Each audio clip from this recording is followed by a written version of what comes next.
പ്രിയപ്പെട്ട ചോട്ടന് ഗാമുകി ഓമന എഴുതുന്നത്. 2 ആഴ്ചയായി ചോട്ടൻ എന്റെ അടുത്ത് വരാത്തതിൽ സങ്കടമുണ്ട്. എന്നും രാത്രി ഞാൻ ഉറങ്ങാതെ കാത്തിരിക്കും. എന്നോട് വെറുപ്പാണോ ചോട്ടാ? എന്നെ വറുക്കരുത്. പാവം, വെറുക്കരുത്, സ്നേഹിക്കണം.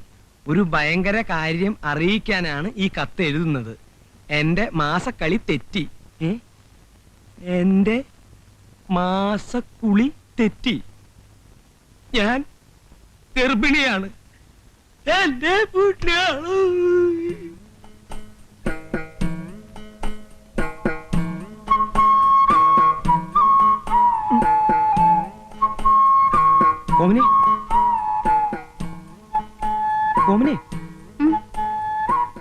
പൊട്ടി ഇവിടെ ജനലേക്ക്. സത്യാണോ നീ എഴുതിയത്? അമ്മയാണോ സത്യം? എന്റെ ജീവിതം തൊലച്ചല്ലോ നീ. ഞാനോ?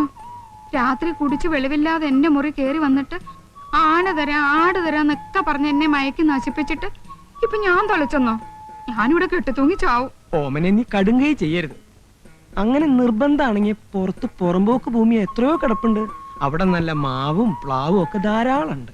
ആഹാ, അങ്ങനെ ഞാൻ ചാവുമൊന്നുമില്ല. ഞാൻ ഈ വീടിന്റെ മുമ്പിൽ സത്യാഗ്രഹം ഇരിക്കും. ഓമനെ, നമുക്കൊരു ആശുപത്രി പോയി കളയാം. ഞാനത്ര ദുഷ്ടത്തിയല്ല. ഞാനൊരു പെണ്ണാ. ഞാൻ പ്രസവിക്കും. കൊച്ചിന്റെ അച്ഛൻ ആരാന്ന് ചോദിച്ചാ ചൂണ്ടിക്കാണിക്കാൻ എനിക്ക് ആളുണ്ട്. ആരാ? നിങ്ങൾ തന്നെ. എന്റെ ഓമനെ, എത്ര കാശ് വേണമെങ്കിലും ഞാൻ നിനക്ക് തരാം. അത് സമ്മതിച്ച് നീ എന്നെ രക്ഷിക്കണം. ഈ കുഞ്ഞു വളർന്നു വരുമ്പോ ആരാമ്മ എന്റെ അച്ഛൻ ചോദിച്ചാ ഞാൻ എന്തുത്തരം പറയും? എന്റെ ഒഴിച്ച് വേറെ ആരെങ്കിലും പേര് പറയും.